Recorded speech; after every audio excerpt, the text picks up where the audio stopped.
Burg, e a gente vai receber agora, para quem não sabe, eu me chamo Vicente Nunes, e o nosso próximo sabatinado é o deputado Jair Bolsonaro, do PSL. Aos 63 anos, Bolsonaro cumpre o seu 7º mandato como deputado federal, e ele é militar de reserva. A gente gostaria de convidar aqui ao palco o deputado Jair Bolsonaro, por favor.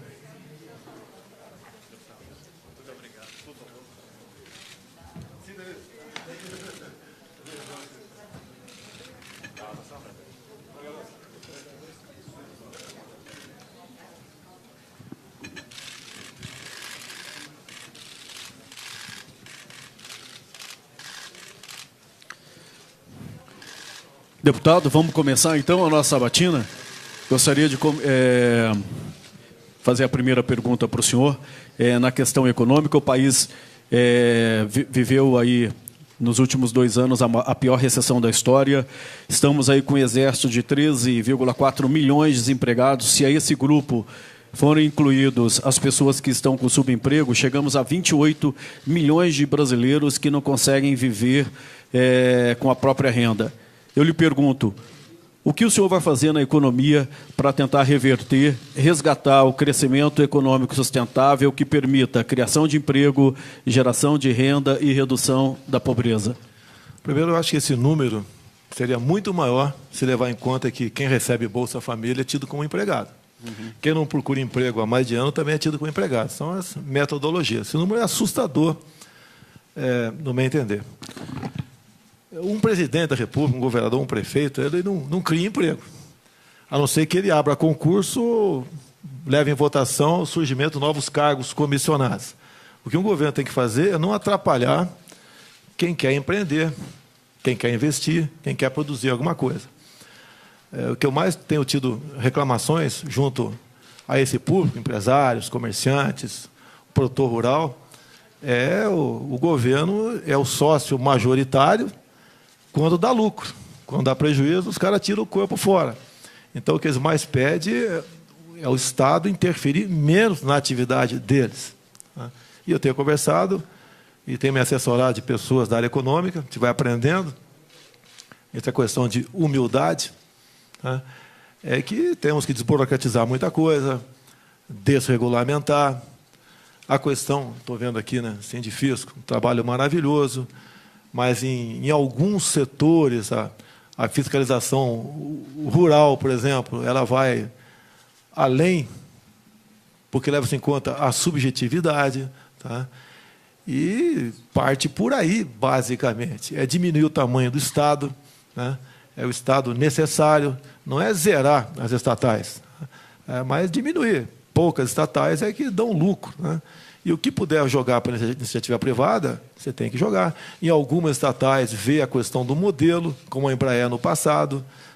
Então, passa por aí e, obviamente, passa por um presidente que tenha humildade de conversar com quem entende em cada setor para que a decisão seja tomada em conjunto.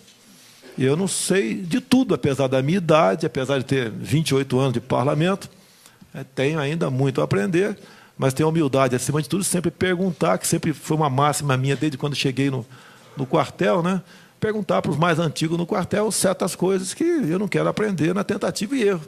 Então, acho que passa por aí a criação de emprego no Brasil. Tenho dito, já botam na minha conta, a imprensa, a grande parte, já bota na minha conta. Porque quando eu converso com o empresariado, eles falam o seguinte: o trabalhador vai ter que decidir um dia, menos direitos e mais emprego, ou todos os direitos de emprego. Isso é o empregador que diz, não sou eu que estou dizendo isso aí. É se colocar no lugar dele. Inclusive, eu falo, em vez de nós termos aí um programa renovado, Meu Primeiro Emprego, por que não Minha Primeira Empresa? Para que cada um sinta o que é ser patrão nesse Brasil. É difícil ser patrão. E não podemos aqui, é fácil você jogar patrão contra empregado, porque empregado é a maioria, dá mais voto. Agora, o que está acontecendo na prática? É que eu só disse agora há pouco aí. Milhões de desempregados e não vemos um horizonte realmente que possa ser promissor para nós. O senhor falou em reduzir o número de empresas. Quais o senhor privatizaria? Temos aí Eletrobras, Petrobras, Banco do Brasil, Caixa Econômica Federal e há outras estatais aí também. Quais as que estão nos seus planos privatizar, se o senhor for eleito presidente? É a mesma coisa. O nosso programa de governo será apresentado, de acordo com a lei, quando, né, porventura, a minha candidatura venha a ser efetivada, meados de agosto. Isso tudo vai estar lá. Queremos fazer uma coisa bem feita. Tanto é que me criticam também que eu não tenho um plano de governo. Qual outro pré-candidato apresentou? Ninguém. Então, eu não quero ser ele vendo, vamos privatizar o Banco do Brasil. Tá? Eu quero saber com mais detalhes, com mais profundidade, que eu ainda estou aprendendo muita coisa. Né? Quem vai, por exemplo, financiar a safra agrícola com que taxa de juros? Você tem que ver isso aí. Né? BNDES, por exemplo, não pode continuar emprestando dinheiro para amigos aqui dentro e para a ditadura lá fora. Então, essas questões, né, a gente vai discutir no momento oportuno. Mas o senhor não tem assim nenhuma ideia de qual estatal que o senhor considera que deva ser privatizada? Tivemos essa questão dos caminhoneiros, alguns já falaram em privatização da Petrobras. Como é que o senhor vê, por exemplo, essa questão do... A Petrobras, você vê, tem pesquisa aí. Vamos acreditar em pesquisa. Está dividida a opinião pública sobre privatizar ou não a nossa Petrobras. Eu tenho a Petrobras como empresa estratégica. Mas o que aconteceu na questão do preço do combustível? Qual a função social de uma estatal? Botar alguém lá para simplesmente todo dia aumentar o preço? Isso passa uma péssima impressão para quem está aqui fora, para quem usa do combustível para se locomover, para transportar riqueza no Brasil. O que falta nisso aí? Botar na mesa. Quanto nós produzimos aqui dentro, quanto vem de fora. A questão do refinar, por que parte é refinado lá fora e não aqui dentro. Está sendo subutilizada a capacidade dessas empresas, dessas refinarias. O preço... Não se falou em governador nessa questão. É conjuntural essa questão do preço que está, no meu entender, alto do combustível, e ninguém quer na canetada, né, da tabela, ou na tablita, como se resolvia no passado, o congelamento, como os economistas resolveram no passado, a questão do cruzado, simplesmente tem aquela solução messiânica aqui para ficar bem com os caminhoneiros, dizer que vai baixar a gasolina para ficar bem com o povo brasileiro, mas o ICMS é um absurdo, é um verdadeiro estupro o valor, né, o percentual do ICMS cobrado no Brasil. Agora, você pode responder para ele, mas os governadores estão no sufoco. Se o Estado quebrar, é sinal que o contribuinte já quebrou antes dele. Nós não podemos tentar salvar o Estado simplesmente botando na guilhotina aqui a cabeça dos brasileiros. Não é por aí. Okay? Então, essas medidas que vão ser tomadas, se eu chegar lá, a gente vai tomar as medidas tocantes isso aí. E digo mais, Denise, se eu fosse presidente, não teria havido a questão dos caminhoneiros, esse movimento deles, porque há 2 anos eu os acompanhava pelo Brasil. Estive em Gramado, 2 vezes no Rio de Janeiro, 1 vez em Brasília, tratando desse assunto, os mais variados possíveis. Vai lá da indústria da multagem eletrônica, isso tem que acabar, está na mão de uma panelinha, não me pergunte quem que é, não, está na mão de uma panelinha decidir a questão das multagens. No Brasil tem grupos políticos que faturam horrores em cima disso aí, você pode ver. Você anda na hora do Rio de Janeiro a 70 ou 90 por hora, como é em Botafogo, 70 no Leblon. Por que na Rio Santos tem que ter 40 por hora? Aí você vai multar. Isso vai no preço do frete no final. Então, multagem, a questão do pedágio. Há quanto tempo vinha discutindo com eles também, não tem o poder para tal, né? A questão do eixo levantado. Está num contrato. Não existe contrato leonino, quando você vai alugar um imóvel, um negócio qualquer, também não me entender, isso é uma causa leonina. Se o caminhão está vazio, o eixo está levantado, não tem que cobrar. E alguns estados, se não me engano, São Paulo, cobravam isso aí. As condições da estrada. É difícil, né? Nós temos um modal aqui que não dá mais, você tem que tentar mudar. Agora, o governo não tem dinheiro para mudar. Vamos tentar iniciativa privada, parceria, até parceria fora do Brasil, se for o caso, investir no outro modal de transporte, que não seja o rodoviário. A questão de roubo de cargas, várias vezes debati com eles em audiências, essas questões também. O prejuízo aproximado anual de roubo de carga no Brasil é R$1,5 bilhão de reais. Quem paga a conta? É quem está nos assistindo aí. É você também, Denise, paga essa conta aí.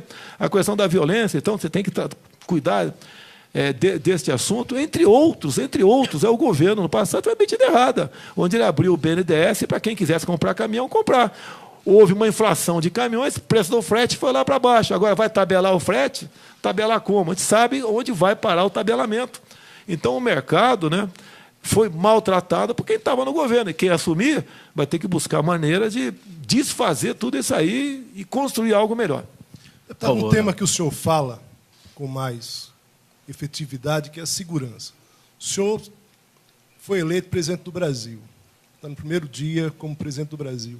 Quais a principal medida para a segurança que o senhor vai tomar? Olha, nós votamos há pouco o SUSP, Sistema Único de Segurança Pública. Alguns acham que foi a desmilitarização, não tem nada a ver. Resumindo, o SUSP é uma troca de informações entre os vários órgãos, né? Da Polícia Federal até o guarda municipal aqui embaixo.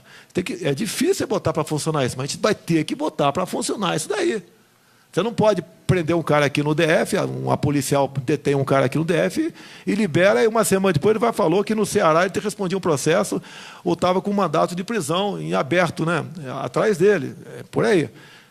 Então, várias medidas têm que ser tomadas, várias. Certo? Hoje em dia, não se tem paz nem dentro de casa. Por que não você não mexer no Estatuto do Desarmamento? Né?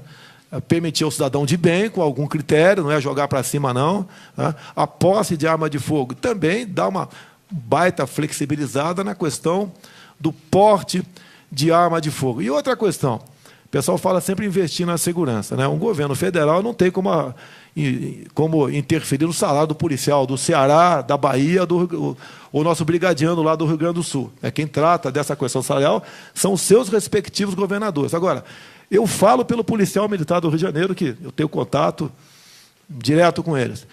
Eles têm muito mais medo do capa preta, de quem vai julgá-lo, tá? Do que de um marginal com a ponte 50 lá numa cota no Rio de Janeiro. Eles têm que ter uma retaguarda jurídica.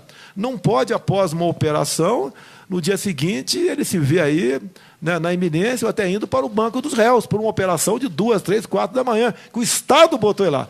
Então, essa retaguarda jurídica, eu chamo, né, excludente de ilicitude. Em operação, o policial civil, militar, federal, o nosso das Forças Armadas, em GLO, responde, mas não tem punição. Você pode ver, fuzil, basicamente, é no Rio de Janeiro, está na mão da bandidagem. Mas já chegou no Ceará. Está chegando em São Paulo. Em São Paulo, por exemplo, o governador que saiu, não sei qual vai ser a atuação do primeiro Alckmin que saiu, tá? É determinação superior, o policial, raros são os que podem usar fuzil lá. São os oficiais, eu acho que praça não usa fuzil em São Paulo. E para enfrentar quem já começa a aparecer com fuzil. E tratar essa questão, né, com radicalismo, tem que ser. Não fale que eu apenas estou usando o radicalismo, porque o Centrão ontem falou que vai usar o radicalismo no tocante à ciência e tecnologia. Algumas coisas tem que ser radical. Nós só temos uma vida. Agora, você vê todo dia, né? Quando é filmado um chefe, pai de família, voltando ao aniversário dele ou do filho, de 11 anos de idade, foi executado entrando em casa. E esse cara tinha cometido 2 furtos no mesmo dia. Com toda certeza, esses já passaram por audiência de custódia, apesar do Major Olímpio, apesar do Major deputado Donzo Lorenzoni, por furtos anteriores. Eu acho que a chance de alguém que praticar um furto ficar detido é 0. Junto ao dia de custódia, tem que acabar com isso. E não vem com essa historinha, os presídios são cheios, não recupera ninguém. É problema de quem cometeu o crime. Tem que esperar matar alguém para prender quem vinha praticando furto a vida toda? Não dá para ser assim. Então, a questão eu sei que não é fácil, ok? Vou contar aqui com o Coronel Miller, aqui da Polícia Militar de São Paulo, da Reserva, estamos contando com ele nessa elaboração de programa desse tipo. Tem que ser com gente como ele, não pode ser com um filósofo, com um antropólogo, né, que eu respeito a profissão dessas pessoas, né, para tratar essa questão tão grave e única entre nós, né, afinal de contas, vida, sem querer plagiar ninguém aí, né, a vida é uma só. Deputado, agora a gente vai ter uma pergunta aqui do jornalista Fábio Greck, do Sindifisco, para o senhor. Vamos continuar falando sobre segurança, deputado. O Brasil tem uma fronteira permeável e, quando se fala nisso, habitualmente, se diz que é preciso aumentar a vigilância eletrônica, a presença das Forças Armadas, reequipamento, aumento do efetivo policial. Por que é que, quando se fala em fronteira no Brasil, raramente se inclui a Receita Federal como integrante desse aparato de segurança? Por que a questão da vigilância das fronteiras é, habitualmente, uma questão de força bruta e não uma questão de inteligência? Tem que ter os dois lados, no meu entender. Tem a portaria de 2010 do Ministério da Justiça, que se aplica, como é do Ministério da Justiça, se aplica à Polícia Federal, ao pessoal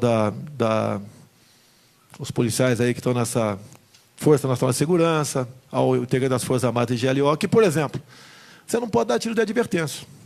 Se alguém com um carro ali suspeito furar uma barreira lá na fronteira, você não pode atirar em direção a ele, tem que deixá-lo embora. Você não pode abordar essas pessoas apontando a arma para eles. Então, essas medidas fazem com que aconteça o quê? O agente de segurança, cada vez mais, ele recue, ele não vá atrás de cumprir efetivamente o que seria a sua missão, porque não vai ter amparo do Estado. A inteligência é importantíssima. Nós temos aqui o CISFRON do Exército Brasileiro, não vai para frente, por falta de recursos.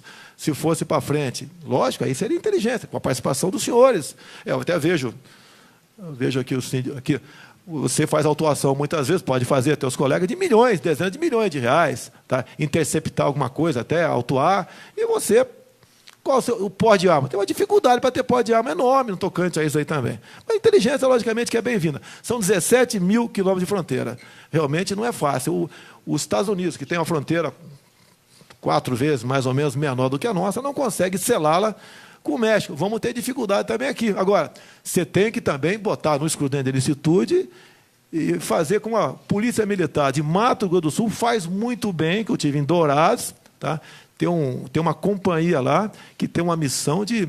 Os caras ficam, geralmente 2 viaturas, meia dúzia de pessoas, rodando a fronteira, e 4, 5 dias depois retornam, para exatamente fazer essas operações inopinadas. A quantidade de drogas apreendidas em Mato Grosso do Sul, que nós sabemos que é uma fronteira seca, eu já servi lá em Niuaque, né, pertinho da fronteira, sabemos como funciona aquilo lá. Mas essa forma de polícia lá está dando certo. Nós poderíamos fazer algo semelhante no Brasil, além da inteligência, além de vocês, essas verdadeiras... grupo de pessoas que fossem vigilantes, né, para exatamente, de forma inopinada, buscar quem está fazendo a coisa errada. Por favor, Paulo. Deputado, a sociedade brasileira vive hoje uma situação de ódio, de embate, muito além das ideias, né? Quer dizer, eu queria saber o que o senhor pretende fazer como presidente da República para reduzir esse ódio, reduzir o preconceito na nossa sociedade brasileira, se é que o senhor acha que isso é uma atribuição do presidente da República. Olha só, a Alemanha inventaram lá o crime de ódio. Está dando um terror. Com a lei do crime de ódio aqui, se eu for presidente, eu posso prender você a qualquer momento. Você sabe disso. Tá? Eu acho que temos que ter liberdade total no Brasil. Tá? E não ficar inventando maneira de combater o ódio em nome do politicamente correto. O nosso problema não é esse. Quando alguém faz uma besteira com um terceiro, certo? Ele vai ser isolado pelos próprios colegas. Temos que deixar isso de lado, deixar o politicamente correto de lado. Não me entendendo essa historinha de ódio, quem mais fala em defender é exatamente o pessoal os radicais de esquerda. Tá certo? Eu sou uma das pessoas que mais sou atacado tocante a isso. Tem memes meus os mais variados possível. Eu não dou bola para isso. A população faz o filtro. Mas o senhor acha que não é um problema o ódio na sociedade? Não vejo esse problema. Deixa de lado. Nosso problema é outro. É a saúde, a segurança, é a nossa economia, é a educação. Não é isso. Isso, naturalmente, a sociedade afasta. Eu não tive meu tempo de moleque. Desculpa aqui, você de gordinho, de 4 olhos. Não tinha problema nenhum. Hoje, e o gordinho...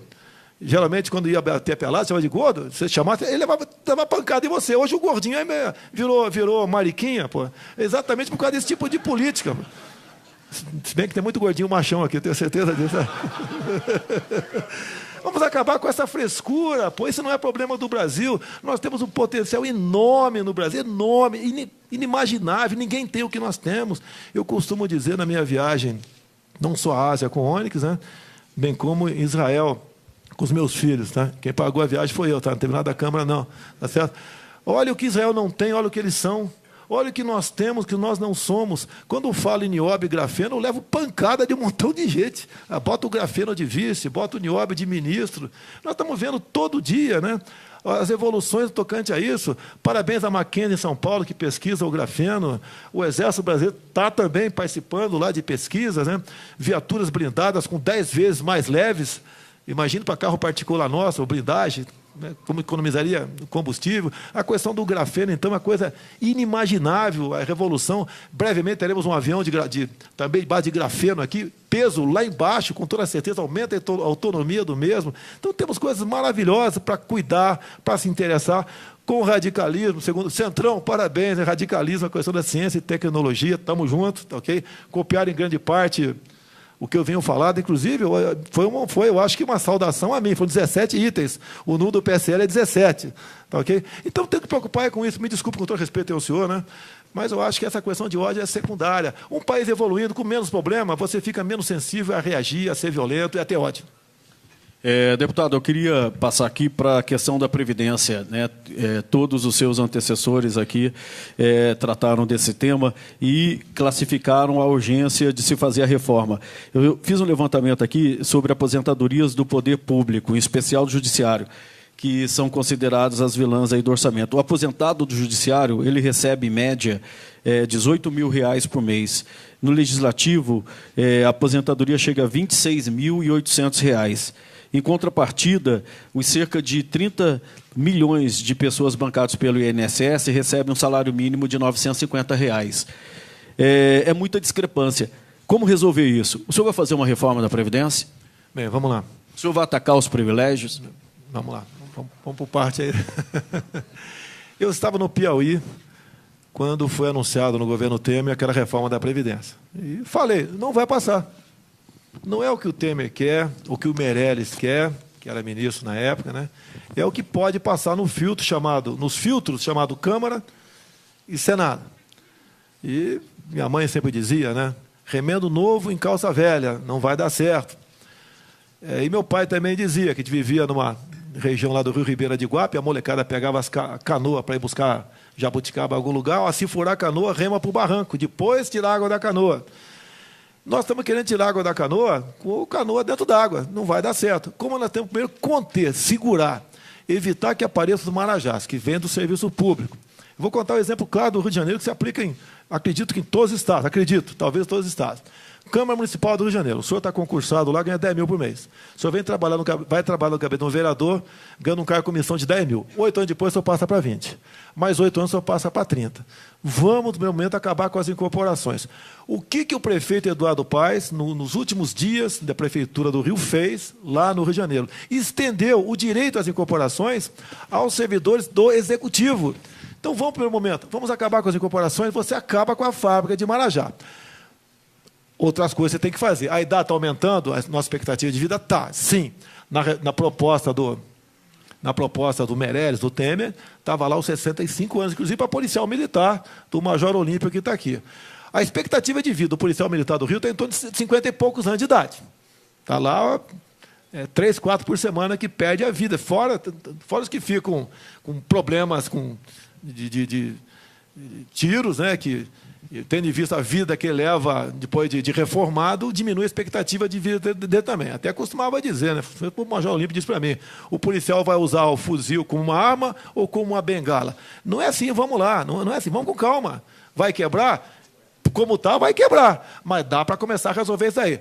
E o grande problema é realmente o serviço público. Esse é o grande problema. O outro lado, você combate fraude, mexe em alguma coisa e vai devagar. Se quiser resolver tudo, vai ficar no discurso, vai haver um desgaste e não vai resolver. A esquerda, foi, em especial o PT, que mais torceu para essa proposta vir ser votada, porque eles saberiam que a proposta não seria aprovada e quem votasse favorável estaria marcado por ocasião das eleições futuras. Temos conversado com a equipe econômica também, a ideia é uma nova previdência surgindo, quem quiser ir para lá vai, ter uma regra definida, quem quiser continuar na outra. Mas, algumas mudanças, vamos com calma. Se o Temer agora, por exemplo, a questão do serviço público, não, vamos falar do homem, se aposenta com 60 de idade e 35 de contribuição. Se ele passar para 61 e 36, deixa quem assumir o ano que vem, passar para 62 e 37. Se isso for realmente algo que seja prudente para nós evitar que a Previdência quebre. Vai com calma, vai devagar que dá para chegar lá. Apenas fazer um discurso para agradar o mercado, o pessoal do mercado conversou muito comigo, apesar da minha inexperiência, me criticaram lá atrás, mas hoje, em grande parte, concorda comigo. Vai devagar e sempre que nós chegamos lá. Bom, deputado, vamos tratar aqui de um tema fundamental para a sociedade, que é a educação. O país já está muito atrasado nessa área e a gente percebe que hoje os dados indicam que a União é quem menos investe em educação. Os estados investem mais, 40%, os municípios 41,8% e a União apenas 18,2% em percentual do PIB. Qual é a sua visão sobre os papéis dos entes federados no financiamento da educação? O senhor acha que é preciso federalizar a educação básica? No caso, o senador Cristóvão Buarque tinha, inclusive, uma proposta nesse sentido que já está em discussão, foi aprovada no Senado. E como é que o senhor vê a universidade pública? As pessoas devem também, quem tem condições, tem que pagar uma taxa na universidade pública? Qual é o objetivo, no meu entender, da educação? É colaborar na economia lá na frente. Você vai ser jornalista, ele vai ser médico, ele vai ser um técnico em rádio e televisão, via curso médio. E nós não estamos fazendo isso. Não estamos fazendo isso aí. Hoje em dia, uma parte não desprezível, né, são analfabetos funcionais. Quando se fala em federalizar, é muito bom para agradar prefeito. Quem vai pagar, o professor aqui vai ser a União. A União não tem dinheiro para pagar ninguém. Não adianta falar em percentual. Você vai aumentar o percentual, vai tirar da onde? Mais de 90% do nosso orçamento é uma despesa obrigatória. O que falta, no meu entender, na educação? Eu gostaria de trabalhar nisso, né? Primeiro, das verbas federais, aí sim, né? Tirar um pouco mais de cima e jogar mais embaixo. Nós temos que começar do zero. Nós temos quase como... Não é não financiar a universidade. A universidade consome o maior quinhão dessa parcela, né, da União que é aplicada em educação. Aplicar mais na educação básica, né? Aplicar mais no ensino médio. Dar uma ênfase muito grande no ensino médio. Você pode ver, eu, como tenente do Exército, fiz o curso de geladeira e máquina de lavar roupa, lá em Madureira. Algum demérito nisso? Nenhum. Eu perdi a paciência, o cara estava cobrando muito caro, fazer o curso. Em 2 meses fiz o cursinho, e hoje em dia, se eu treinar 2 dias aí, eu sei que vou ganhar no mínimo 10 mil por mês consertando geladeira e máquina de lavar roupa, que não tem mistério. Vocês, com toda certeza, mais inteligentes do que eu que são, né? Em vez de 2 meses, em 15 dias aprende a consertar esse negócio. Aplicar nisso aí. O que nós queremos é que a pessoa, o ser humano, o homem, a mulher, vá ganhar seu salário na frente. Comece a esquecer o Estado, né? E o Estado tem que colaborar nessa área. E repito aqui, o objetivo do Ministério da Educação é ajudar na economia formando bons profissionais e não formando militantes. É o que, em grande parte, a nossa universidade forma no Brasil. Você pega as 200 melhores universidades do mundo, não tem nenhuma no Brasil. Quantas investem em pesquisa aqui? Eu conheço a Mackenzie, talvez mais algumas, com toda certeza, né? Investe nessa questão, mas a Mackenzie não é pública, é privada. E temos que estimular as questões nessas áreas para você realmente poder ter um retorno lá na frente. Isso vai demorar quanto tempo? 15, 20, 30 anos, não sei. Nós temos que desintoxicar grande parte que vem acontecendo na educação no Brasil com essa história de formar militantes em universidades. Deputado, como é que, caso o senhor seja eleito, como é que vai ser o contato do senhor e a negociação do senhor com o Congresso? O senhor passou 28 anos no Congresso e aprovou projetos que a gente pode contar no dedo, talvez 4, aí no máximo, chegando a 4. Quer dizer, mostra claramente, durante esses 28 anos, uma dificuldade clara de negociação. Como é que o senhor vai tratar desse tema, quer dizer, sabendo que para governar, para ser presidente, é preciso essa negociação do Congresso, já que durante esses 28 anos que o senhor passou no Congresso, efetivamente, o resultado em relação a projetos aprovados pela sociedade é mínimo? Primeiro, eu acho que você poderia fazer uma pesquisa, né, a produtividade de cada deputado. Quanto cada deputado aprovou de projeto. Você pode falar para mim qual é a produtividade? Tá. Não, eu não tenho esse dado. Eu posso fazer uma pesquisa. Fazer a pesquisa, você pode falar. Mas você fez a pergunta, né? Eu poderia, na próxima vez, eu te garanto que eu vou dizer a produtividade. Dividir por 513 o quantidade de projetos aprovados no corrente ano. Você vai dar uma média abaixo, tenho certeza que vai dar muito abaixo de 1. Okay? E ver a qualidade. O último projeto meu, que eu aprovei, foi uma emenda ao projeto. Vale o projeto, é o voto impresso. Que o Supremo deve julgar hoje o fim dele. Está a ser 14 horas. A sociedade está assistindo aí. Vamos ficar sem poder auditar as eleições. Será que tem fraude? Eu desconfio. Eu acho que muita gente desconfia. E quem não desconfia não tem como comprovar que não há. Então, a qualidade do projeto também. Agora, mais importante, eu prefiro meu time fazer 30 gols no Campeonato Brasileiro todo e ser campeão na frente, ganhando tudo por 1-0, do que fazer 30 e levar 80, ou ter que fazer 50 e levar 80. Então, muitos projetos nós impedimos que fosse aprovado lá. Com agora a ideologia de gênero, a questão no PNE, há pouco tempo também, com a participação de vários parlamentares, a união nossa contra os péssimos projetos que temos andando pela Câmara. Como agora tem um projeto lá tramitando, Eu não vou discutir o método dele aqui agora, se é constitucional ou não, né, para dar 13º para presidiário que trabalha. Tá? Não sei, não vou entrar no método tocante a isso. Eu acredito que não seja uma boa proposta nesse sentido. Então, os péssimos projetos tem que contar para o teu lado. Né? O pessoal só lembra do Túlio Maravilha, né? Do goleiro lá atrás, que pegou 10 pênaltis, ninguém lembra. Por favor, faltou, peraí. Faltou como negociar. Eu quero agradecer ao Centrão. O Centrão acabou de dizer que vai votar comigo ano que vem se eu for presidente. Que ele diz aqui no item 14, olha que coisa bonita o Centrão aqui, né? E tal fazer política e não na velha e esgotada fórmula de convivência baseada nas trocas de cargos e verbas por votos dentro do parlamento, muitas vezes com feições nada republicanas. Então, eu espero negociar com o Centrão, os deputados desses partidos, né, baseado nisso que vocês escreveram. É isso que nós queremos, sem o tomar lá da cá. Afinal de contas, tivemos agora o primeiro parlamentar do Petrolão aí condenado, tá ok? Outros virão. E nós queremos evitar exatamente isso aqui. Nós só temos um voto para vender lá dentro, se quiser vender o voto lá dentro. Então, o Centrão aqui deve compor 200 deputados, eu sei que já vou contar com o apoio deles para governar lá dentro, tá ok? Política tem que ser feita com verdade, não é com mentira. Porque essa época agora é para todo mundo dizer que a Denise tem 20 anos de idade, que você é cabeludo, tá ok? Eu sei que você tem 25, Denise, tá ok? Denise tem 25. Agora, o senhor está contando, no caso do Centrão... No caso do Centrão, o senhor está contando com um grupo que mais barganhou nos últimos anos, né, deputado? Nós vamos... Que fez essa política do tomar lá da cá. Ou seja, o senhor está contando com um grupo que, nesse período, foi o que mais barganhou. Você tem razão. Inclusive, quando lá atrás o Joaquim Barbosa leu seu voto no mensalão, né, ele falou que o único parlamentar que não foi comprado pelo PT foi o senhor Jair Bolsonaro. Tá, okay? Não participei desse grande Centrão lá atrás. Agora... Já fizemos, não, mas se é para fazer a mesma coisa, prezado colega, né? Se é para fazer a mesma coisa, vai continuar a roubalheira, a corrupção está aí. Não é apenas levantar a bandeira da ética, como está aqui na outra proposta do Centrão, em época de campanha. Fazer uma cartinha de paz e amor, como o Lula fez por ocasião das eleições. A minha proposta baseia-se em João 8,32. E conhecereis a verdade vos libertará. Nós temos que ter a verdade acima de tudo, mostrar realmente, botar na mesa o que está acontecendo, tomar decisões. Com toda certeza, caso eu chegue, é sinal que, vocês podem ver, nós não temos fundo partidário. Eu não vou usar os 3 milhões dos 1.700.000 que eu tenho direito a usar no fundo democrático. Não vou usar, ok?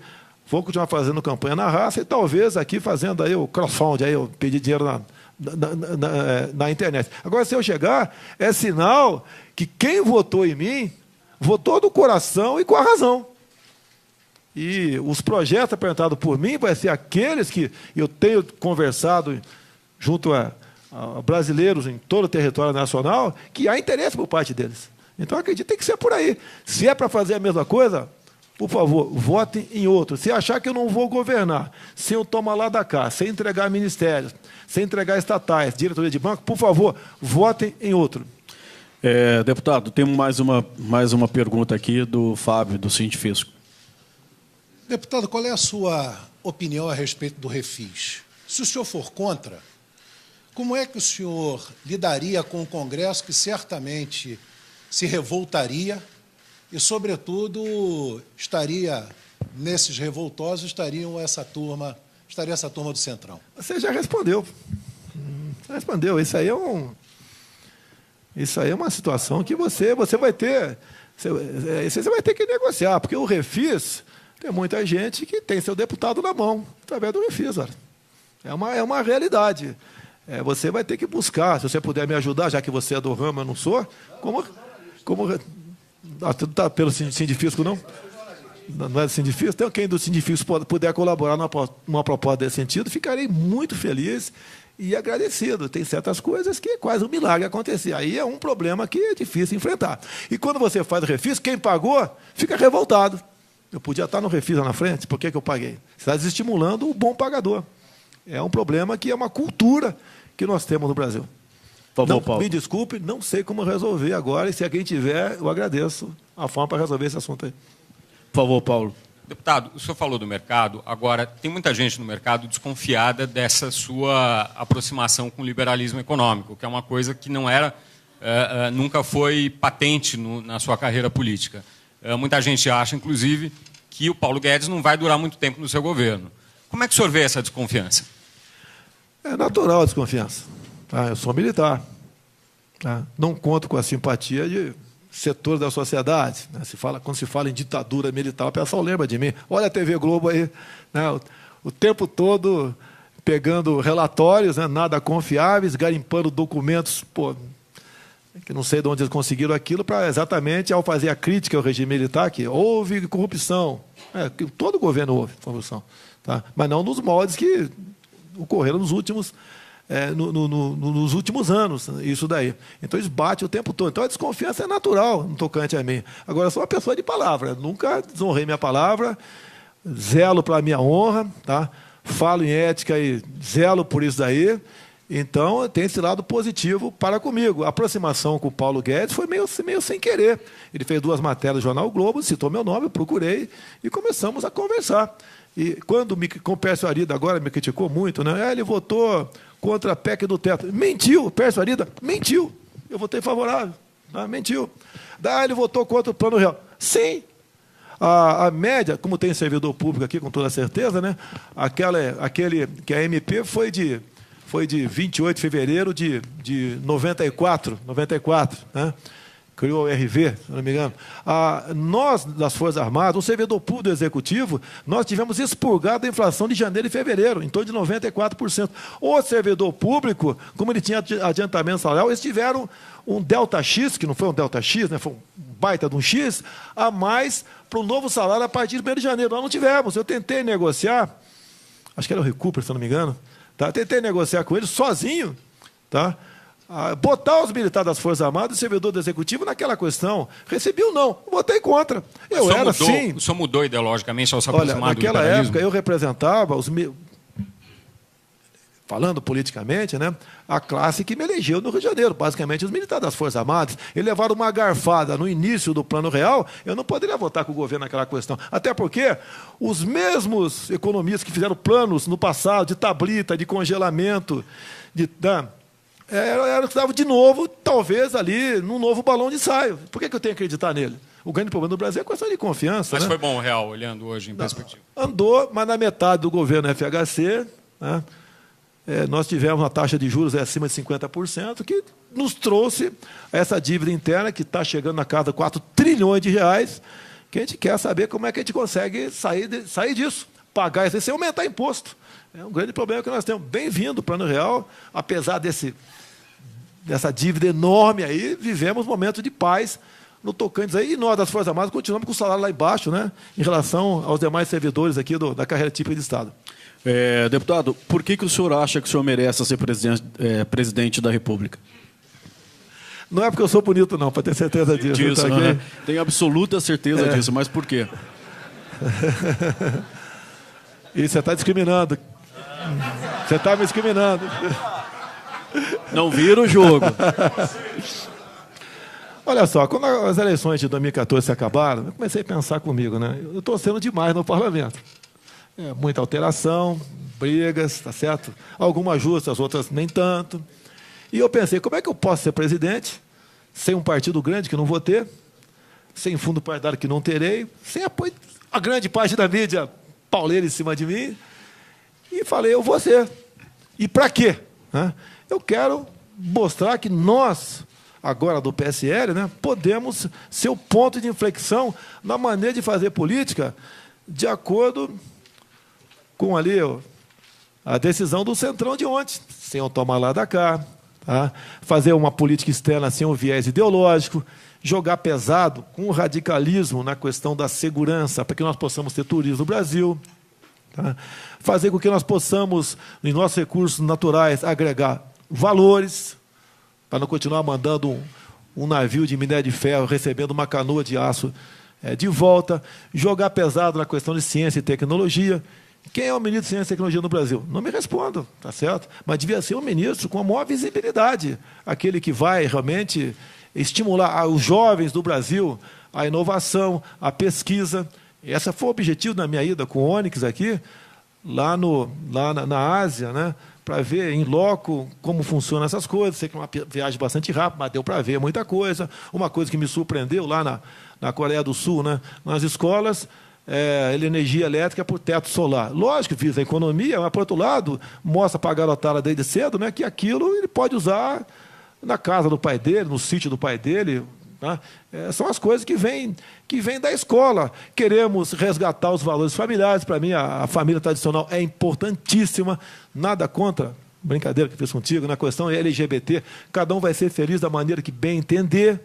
Tá certo? Agora, não podemos esse tipo de política para dentro da escola, como se você, por exemplo, tomar acesso ao Plano Nacional de Promoção e Cidadania LGBT, em torno de 160 itens ali, coisas absurdas que queriam colocar, alguns até colocaram, dentro da escola para a criancinha a partir de 6, 7 anos de idade. É um absurdo aquilo. Não leva a nada, leva apenas a estimular a criança a entrar na vida sexual mais cedo. A questão de ideologia. Nós fazemos comércio com o mundo todo, repetindo aqui que é muito importante, sem um viés ideológico. Quando estive em Israel, fui lá ver como é que eles plantam no deserto. Eles não têm nada.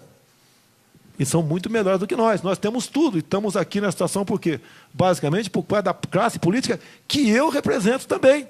Que quando você aprova uma coisa, eu, o Onyx, o Major Olímpio, nós temos responsabilidade mesmo contra o nosso voto. E a nossa casa que aprovou aquilo rejeitou uma boa proposta. Então, através do exemplo, tentar mudar o Brasil. Basicamente é isso. Okay? Alguns podem falar que eu não sou um bom exemplo, mas passa os bons exemplos. Né? Eu sempre dei com a minha vida no dia a dia dentro da Câmara. Você pode ver, me critico questão de verba de gabinete. O ano passado, eu poderia gastar 400 mil, gastei 200 mil. Ninguém fez uma matéria me elogiando. Agora, quando aumentou minha verba de correio, que eu gastei, passei, não sei, de X para X mais Y, desceram o cacete de mim. Deputado aumenta em X%, em Z%, o seu gasto com a verba de gabinete. Com o exemplo do meu entender. Deputado, quem vai fazer pergunta para o senhor, a última, por sinal, antes das suas considerações finais, é a vice-presidente do Sindifisco, Cândida Capozoli. Por favor, Cândida.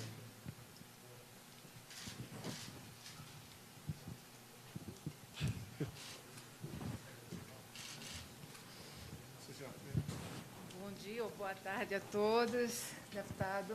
Primeiro, agradecer ao senhor pela participação aqui em nosso evento em conjunto com o Correio Brasiliense.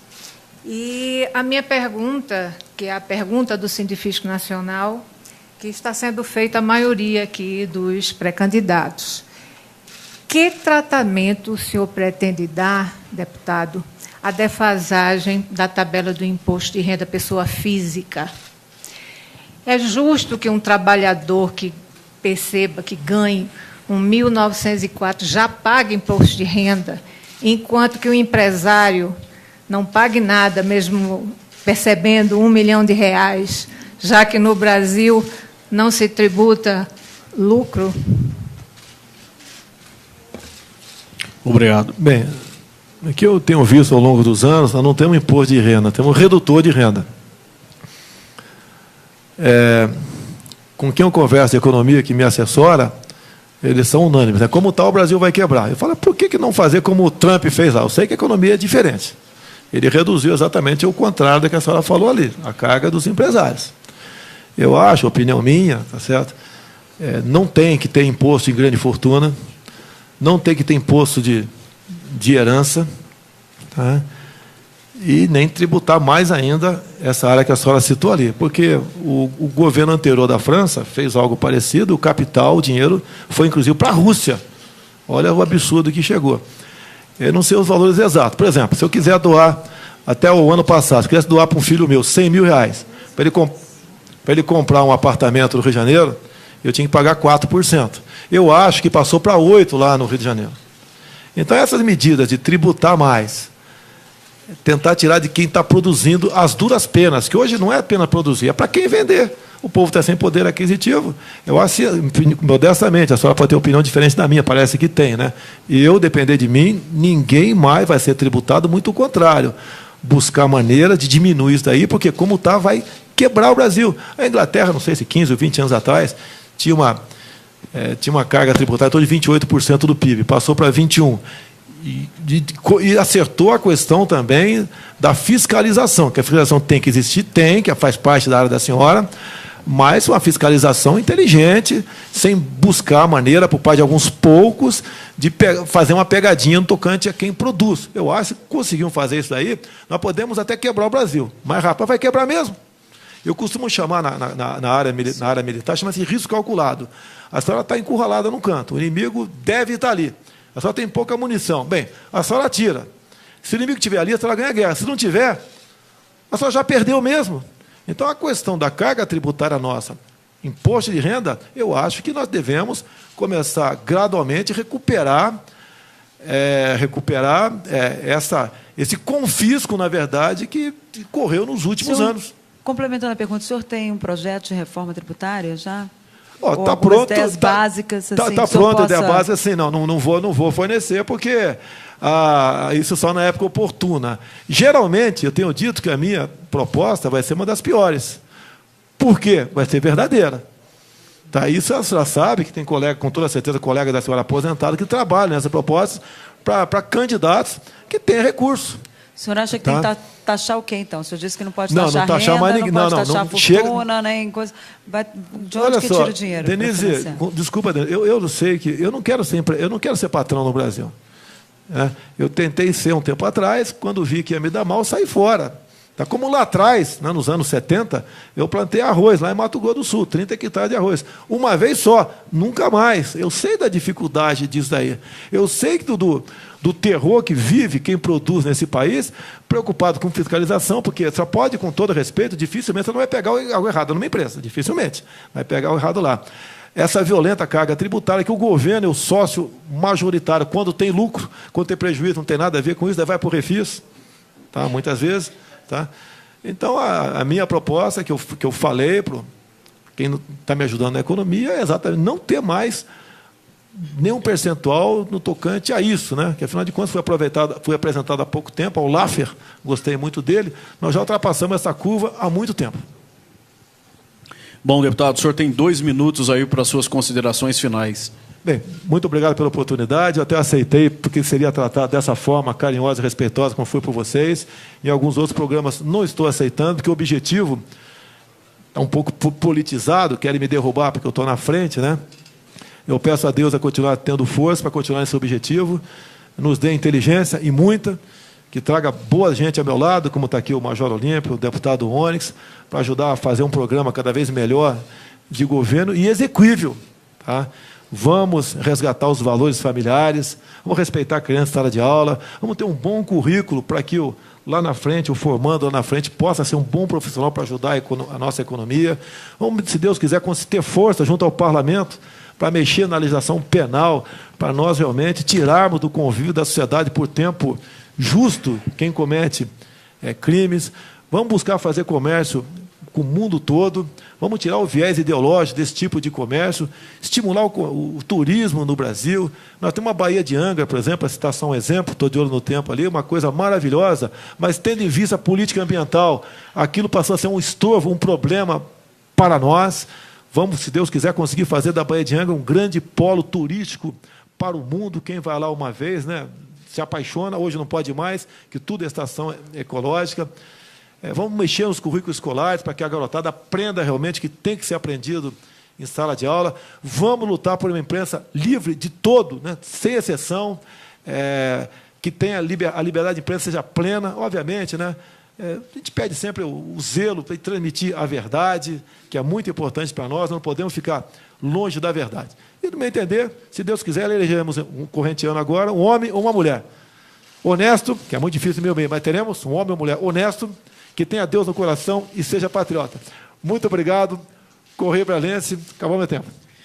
Deputado, Correio Brasiliense e o Sindifisco agradecem muito aqui a sua presença e as portas estão abertas. Pode voltar sempre. Muito obrigado. A Cândida do Sindifisco gostaria de te entregar aí as propostas do sindicato aí para o senhor na área tributária.